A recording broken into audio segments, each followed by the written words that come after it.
Hello friend, welcome to my YouTube channel exclusive notes. आज का ये वीडियो है। ये है राज्य और समाज में अंतर क्या है। फर्स्ट हो गया राज्य। राज्य कम या अधिक लोगों का एक ऐसा समुदाय है जो निश्चित भूभाग पर रहता है, जिसकी एक अपनी सुसंगठित सरकार होती है जो आंतरिक और बाह्य क्षेत्र में सर्वोच्च और स्वतंत्र होती है।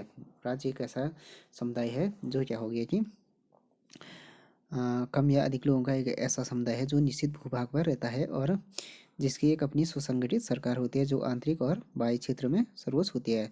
तो राज्य के जो चार तत्व होते हैं इसका भी उल्लेख यहाँ पर हो गया है। लोग एक तो हो गए पीपुल, दूसरा हो गया इसका निश्चित भूभाग, तीसरा हो गया सरकार और चौथा संप्रभुता। तो इसमें चारों का उल्लेख हो गया। उसके बाद हो गया समाज।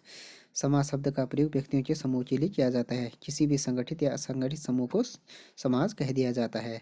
इसमें कुछ डेफिनेशन भी दी गई हैं। समाज की फर्स्ट है प्रोफेसर गिडिंग्स के अनुसार, समाज स्वयं एक संघ है। यह एक संगठन है जो और यह एक संगठन है और व्यवहारों का योग है जिसमें सहयोग देने वाले व्यक्ति एक दूसरे से संबंधित हैं।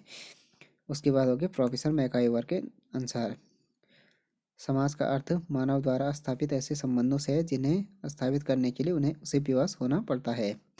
तो उनकी डेफिनेशन हो गई समाज की। मैकाइवर ने कहा कि समाज का अर्थ मानव द्वारा स्थापित ऐसे संबंधों से है जिससे जिन्हें स्थापित करने के लिए उन्हें विवश होना पड़ता है। राज्य और समाज में कुछ अंतर भी हैं। ये फर्स्ट हो गया राज्य की अपेक्षा क्या होता है, समाज का क्षेत्र क्या होता है, व्यापक और विस्तृत होता है। इस प्रकार समाज की तुलना में राज्य छोटा होता है। समाज का राज्य के अंदर भी हो सकता है और इसका अस्तित्व समाज की सीमाओं के बाहर भी हो सकता है, अथवा समाज समाज को निश्चित सीमा में निभाना जा सकता है।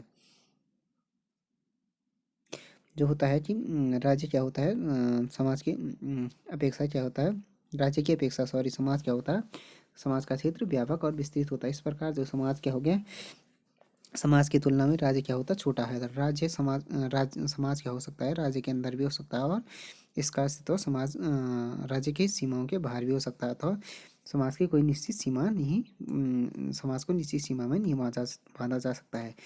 राज्य एक क्षेत्रीय संगठन होता है। प्रत्येक राज्य एक निश्चित भूप्रदेश होता है जिस पर उसका प्रभुत्व रहता है, लेकिन समाज का कोई भूप्रदेश तक सीमित नहीं रहता है, इसलिए उसे क्षेत्रीय संगठन ही कहा जा सकता है। तीसरा हो गया संप्रभुता। राज्य का एक अनिवार्य तत्व है। संप्रभुता के बल पर ही राज्य अपनी आज्ञाओं का पालन नागरिकों से कराने में सक्षम होता है, परंतु समाज को कोई ऐसी शक्ति प्राप्त नहीं होती है। समाज के नियमों का पालन करना या न करना व्यक्ति की इच्छा पर निर्भर करता है। तो संप्रभुता भी एक डिफरेंस हो गया इन दोनों के बीच। संप्रभुता, क्योंकि संप्रभुता क्या होगी, राज्य के अनिवार्य तत्व होता है कि इसी के बल पर क्या करता है, राज्य अपनी आज्ञाओं का पालन नागरिकों से कराने में सक्षम होता है, परंतु समाज में ऐसी कोई शक्ति नहीं होगी। समाज के नियमों का पालन करना या न करना व्यक्ति की इच्छा पर निर्भर करता है। प्रत्येक राज्य के लिए एक संगठित सरकार होना आवश्यक है, परंतु समाज के लिए सरकार जैसी संस्था की आवश्यकता नहीं होती है। प्रत्येक राज्य के लिए क्या है, सरकार होना आवश्यक, परंतु समाज के लिए ऐसी सरकार जैसी संस्था की कोई आवश्यकता नहीं होती है। समाज क्या हो गया, राज्य की अपेक्षा अधिक प्राचीन है। राज्य की उत्पत्ति से पूर्व ही समाज का उद्भव हो चुका था। मैकाइवर के शब्दों में रक्त संबंध से समाज का जन्म होता है और समाज से राज्य का जन्म होता है। तो समाज क्या हो गया, राज्य से अधिक क्या है, प्राचीन संस्था है। राज्य की उत्पत्ति के पूर्व क्या समाज का उद्भव हो चुका था। मैकाइवर ने खुद कहा है कि उनके शब्दों में रक्त संबंध से क्या हुआ है, समाज का जन्म हुआ और समाज से राज्य का जन्म होता है। राज्य केवल राजनीतिक कार्यों से संबंधित है, परंतु समाज में व्यक्ति के विभिन्न कार्यों की पूर्ति होती है। लक्ष्य की दृष्टि से भी क्या है, समाज राज्य की अपेक्षा अधिक व्यापक है। तो क्या हो कि राज्य में क्या होता है, केवल राजनीतिक कार्यों से संबंधित है, परंतु जो समाज है उसमें व्यक्तियों की विविध कार्यों की पूर्ति होती है। लक्ष्य की दृष्टि से भी समाज राज्य की अपेक्षा अधिक व्यापक है। समाज साध्य के रूप में है, राज्य साधन के रूप में व्यक्तियों की आवश्यकता की पूर्ति करता है। वस्तुतः अधिकतम समाज कल्याण की प्राप्ति के लिए राज्य एक साधन है।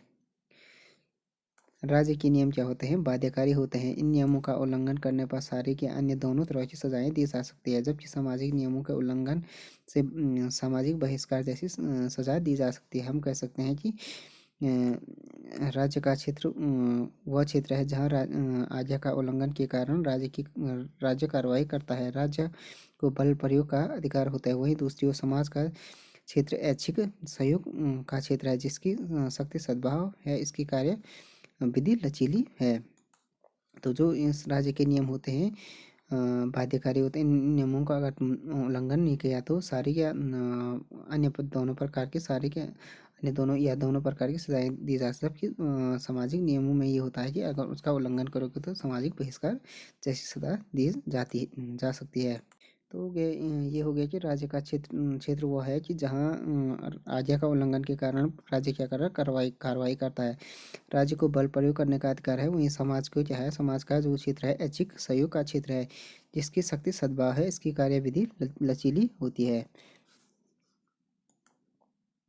तो फ्रेंड्स, ये वीडियो हो गया राज्य और समाज के डेफिनेशन उनमें अंतर के बारे में हो गया video. Thanks for watching this video. If you like this video please subscribe my channel and like share and comment on this video.